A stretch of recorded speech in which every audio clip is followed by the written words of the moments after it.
Okay, great. Welcome to the first session. We're going to start with Zoltan Zimboras telling us about fermion sampling. Thanks a lot for introducing me, and thanks a lot for this opportunity. So this talk will be about the fermion sampling scheme, that is a fermionic analog of boson sampling. And this work was done together with Michal Oszmaniec from the Center of Theoretical Physics in Warsaw, Ninnat Dangniam from Northern University in Thailand, Mauro from the University of Technology, Sydney, and myself from Wigner Research Center in Budapest. So you can see everyone is scattered around the world, and it was a typical COVID time Zoom collaboration. And our scheme fits into the quantum computational advantage and quantum computational supremacy schemes. And to give a concept of these schemes, I should first of all say that we are all amazed how big progress there is in the hardware side of quantum computing. There are better and bigger quantum computers built every 2-3 months, like number of qubits is increasing, the gate fidelities are getting better and better. Still, we are actually very far from large-scale fault-tolerant quantum computation. Because of this, around a decade or so ago, a couple of research teams set out to engineer not necessarily practical problems for which these near-term restricted purpose quantum computers could offer a potential speed up with respect to the classical computers. And typically, these schemes were sampling problems. Usually, this was a sampling. The sampling probability was nothing else than the output probability of a quantum circuit, like some easy input states, some circuit, and then we have those, the distribution of the output probabilities. And the question was, or the problem is, to make an algorithm that samples according to that distribution, or according to a distribution close to this distribution. Usually we measure this closeness by the so-called total variation distance between the probabilities. In this case, if this is epsilon, then we talk about like an additive epsilon error. So typically, when we try to show that there is a speed up for the quantum computers with respect to the classical ones, we assume that there exists actually a classical algorithm that would sample from a close by distribution, let's say close to epsilon.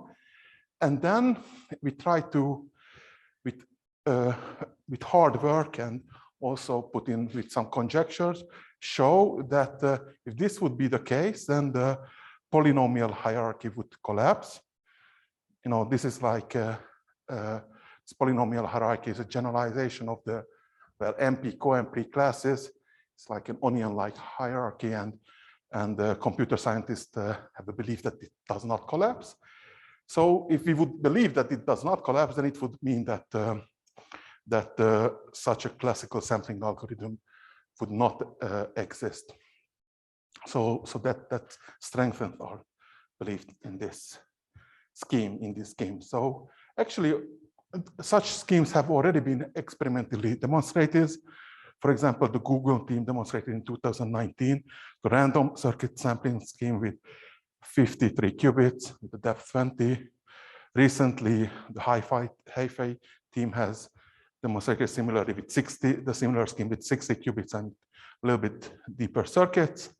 While, for example, Gaussian boson sampling was distributed with 100 modes in 2020 and in 2021, with even higher number of modes.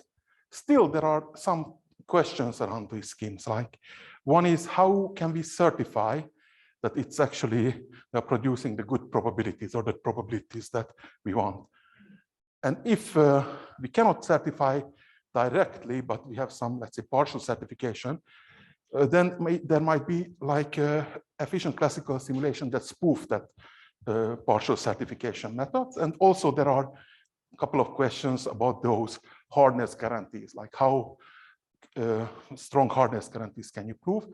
And what I want you to convince is that our scheme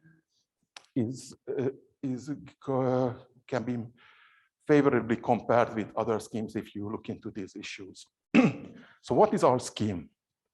Well, we will consider as input states tensor product of, well, basically like quadruple G at Z state. So like it's not exactly G at Z, so it's not 1, 1, 1, 1 plus 0, 0, 0, but it's 0, 0, 1, 1 plus 1, 1, 0, 0, but locally equivalent, like a tensor product of that.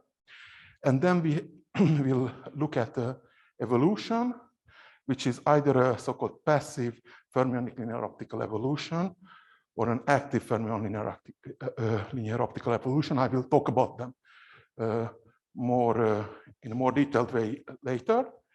I've just scheme up. And then our main results will be that there is like, if we take in some way from a random ensemble of those evolutions, then there is an anti-concentration in the output probabilities, the average Sharpe hardness of these output probabilities. There is an average case Sharpe hardness of the output probabilities. Moreover, there is actually an efficient certification of these unitaries. So let's talk a little bit about fermionic linear optics. So basically, if you have a D-mode system, then you can consider k particle number sectors, and if you make a direct sum of those sectors in fermionic sectors, then you get the fermionic Fock space. And on that Fock space, of course, you have these creation and annihilation operators, from which you can make these Majorana operators, as I indicated in this slide. And basically, you also have the fermionic Fock basis states there. And what are then in this setting, in the fermionic setting, the passive fermion linear optics? Well, it's a time evolution where a creation operator is mapped to a linear combination of creation operators. It's not like a higher order polynomial or something of creation and annihilation operators, but simply a linear combination of creation operators. And an annihilation operator likewise is mapped to a linear combination of annihilation operators. So also the particle number will be preserved in this case. And active FLO is a similar operation, but the particle number is not preserved. In this case, the creation operators is mapped to a linear combination of creation and annihilation operators. Or I mean, otherwise, you can say that the Majorana operators, which you can see in these slides, they are mapped to a linear combination of Majorana operators. And in particular, actually, these two sets of operations form low dimensional groups in this represented in this high dimensional Hilbert space. Namely, for the passive FLO, it's if you have D modes, this group is simply the unitary UD group, and for the active FLO, it's the SO2D group. Well, spin 2D, but okay, it's basically the SO2D group.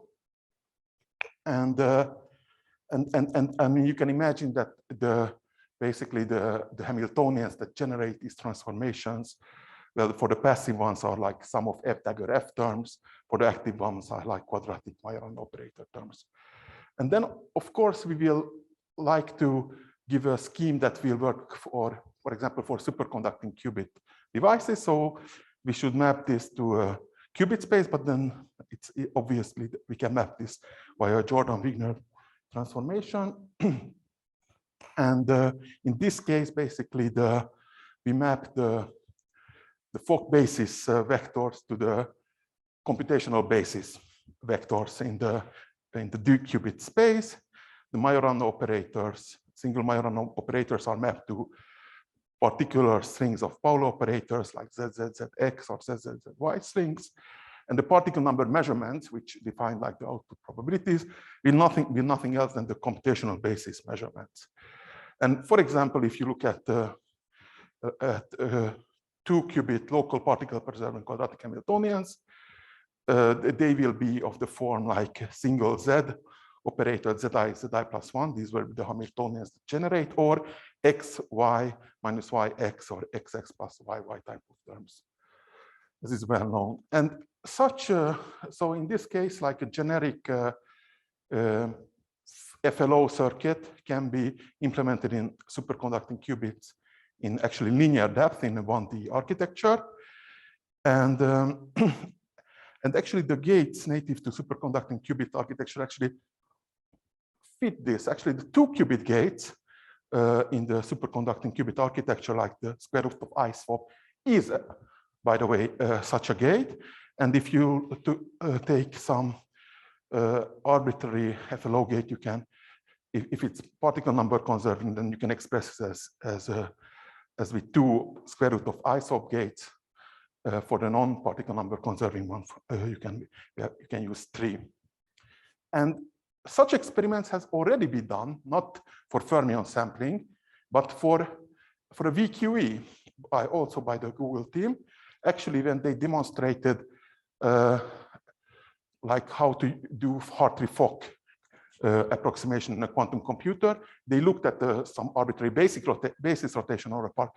And actually, basis rotations are nothing else than the passive fermionic linear optical gates. And here is their paper in Science. And so actually, it seems that our scheme will use such gates, so it might also be very feasible. Okay, so let's come back to our results now. So this is the scheme. One of the results, I claim that we have this efficient tomography of FLO circuits. So in generically, if you take a V unitary, it's exponentially hard to do tomography of that channel. However, if you claim that this is a FLO circuit, it turns out that you can do an efficient tomography. I mean, I'm just shortly showing what one should do. You have to prepare like plus X and plus Y states in 1 qubit, send it through this fermionic interferometer or this fermionic FLO circuit, and then make computational basis measurement, or you have to also do some one local changes, like you have to measure those Majorana operators, and directly actually you will get the group element in SO2D, for example, in the case of active Majorana, which is represented in this big space, which is this big VO. And it turns out that if you do this scheme, that if you have D modes, D fermionic modes, then with D cubed divided by epsilon square number of measurement rounds, you can estimate V up to precision of epsilon.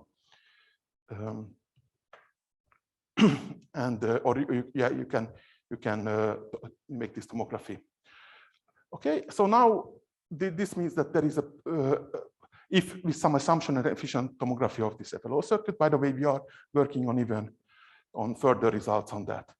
So let's go to the hardness results. First of all, it might be a little bit surprising to first talk about why people haven't looked at fermion sampling. Well, people have looked at fermion sampling, but then it was not so easy, because if you do a direct analog, so put in a computational basis state, like a free fermionic Gaussian sampling state, then we know that sampling is classically easy. This has been shown by Vaillant, Terhal, Di Vincenzo, Yosa Miyake, etc.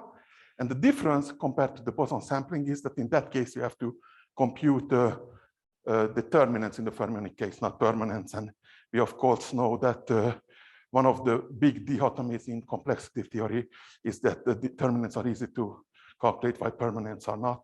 This is what Avi Wittgenstein is always emphasizing. However, actually, it was not us, but Dmitry Ivanov, who came up with a nice scheme where actually, if the input state is a so-called match, is this the resource state, this 00 plus 1100, 0011 plus 1100, exactly, then actually you will get a mixed discriminant, and it's hard to actually calculate mixed discriminant,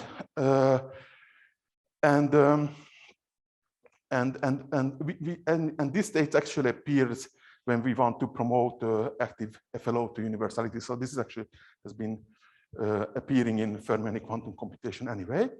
So now we know that, that there is a worst case hardness.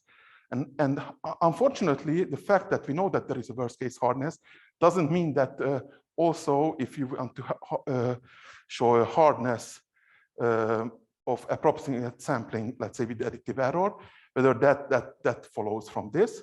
Instead, what we have to do is that we have to show that what is showing that this, if there would be an efficient approximate sampling, for example, from this distribution, like random FLO gates, then if anti-concentration would hold, then what would happen is that the approximation of those output probabilities in relative error on average would be in third level of the polynomial hierarchy.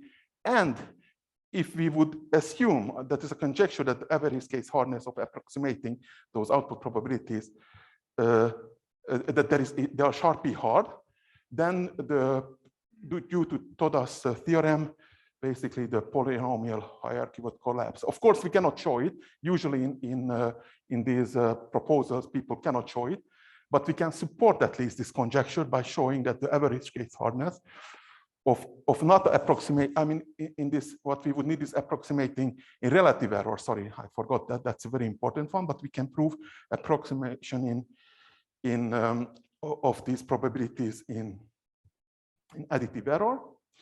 And that would support this conjecture. And exactly for the FLO cases, this is what we did. We showed anti-concentration, average case hardness of approximation of those probabilities, output probabilities, up to some additive error, which actually gives us evidence that if there would be such a efficient classical algorithm, then the polynomial hierarchy would collapse. Okay, so just to show these results one by one. So this is the anti-concentration statement. I don't want to go too deeply into this, but I want to mention that here we take random circuits, like from there were these low dimensional Lie groups, and we took it via the Haar measure. But actually, if we would build, we have some, so this was like, we proved this, but we have some numerical evidence that if we do shallow depth circuit, well, we don't know how shallow, but perhaps logarithmically shallow, then this anti-concentration would also hold. So the scheme becomes also, seems to be also feasible for shallow circuit and work. And the average case hardness we proved using this usual method of constructing low-degree rational interpolation between sharply hard FLO circuit and generic circuits. And we used actually this Cayley path deformation technique of Movathak, who was doing it for random circuit sampling.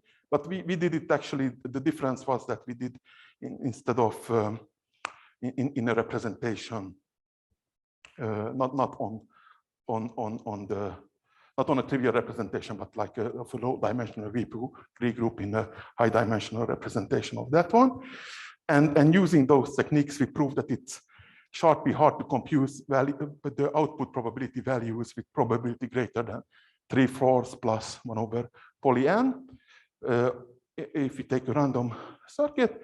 And it's also sharply hard to approximate the probabilities within this accuracy with probability greater than 1 minus order n to the minus 2 on average. Actually, there were been recent improvements by Bouland and collaborators with where the accuracy was improved with respect to what we have. And now, like, just to conclude, comparison with other schemes. So I claim that we have actually anti-concentration. Not all schemes have it. For example, boson sampling, Gaussian boson sampling doesn't really have that. We have, of course, worst case hardness, which all the schemes usually have. Also, average case hardness is missing for IQP circuits. And we also have certification on the same level as boson sampling, which is missing like that certification for random quantum circuits, and we even want to make it better. And here are some experiments, and for us, there were no experiments until now. So we hope it will be done. So now I go for the outlook and the open problems. So basically, one open problem is that what about if we don't take qubit circuits like superconducting circuits, but genuinely fermionic realization? Can we do something? Can we even strengthen the verification and certification? I think this we can. We are working on that very intensely, and maybe there are some applications also compared to this quantum advantage paradigm, because it has actually more structured nature than random circuit sampling. And maybe there is some applications of this technique to boson sampling and other scenarios. Thank you very much.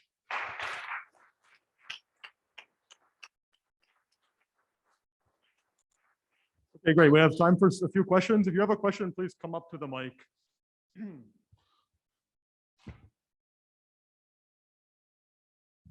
Hi, thanks for the nice talk. You seem to say that on the previous slide that you can check off certification, but then on the next slide, you seem to indicate that it's an open question. Yeah, okay. Can you to be honest, the clarify this for me? certification we were making is on the same level as in some of the boson sampling certifications, where they assume that that's a linear photonic circuit, and then they certify which one of this is. And now, if I assume that it's a linear fermionic linear optical unitary, then I can certify which one it is, let's say, or I can make a tomography if it was that. But now what we Just are by working using on, the circuit, like you go circuit element by circuit element and use the tomography procedure that you described. sorry? You go circuit element by circuit element and use the fermionic tomography procedure that you described. Is that what you are doing? Yeah, we use some fermionic tomography type of thing. Okay. But actually what we are working on is that that if you don't assume that it was an FLO circuit, but a generic one, can you certify that it was a fermionic sampling? Gotcha. And I think we can do it, but this is maybe for next QIP. Thank you. Thanks. Yeah, wonderful talk. I have almost the same question, but the point is, when you said you can kind of certify the circuit and the scheme, you mean that you can do a kind of quantum tomography of the scheme, but not do black box verification of the output distribution. So it's not a kind of Exactly. independent test, which would still be impossible for that type of setting. That said, with quantum measurements and quantum preparations, you could certify the correctness of the circuit. Is that correct? Yes, at the moment, if I assume exactly, that's exactly correct. And I even have to assume something about the circuit. Okay. And we want to get rid of that assumption. I have a quick question. So do you have a feeling for the sort of non-asymptotic complexity of this problem, and like, how many fermions you would be able to, implement an experiment, and how that would compare to say what's been done? That's a great question. Thanks a lot. We are very intrigued by that, because some people contacted us, and we also contacted some experimentalists. So I would say I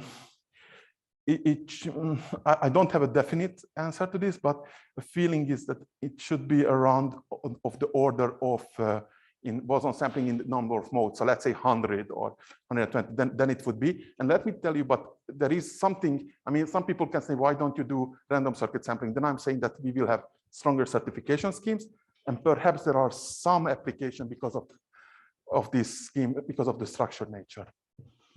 Yeah. Thank you.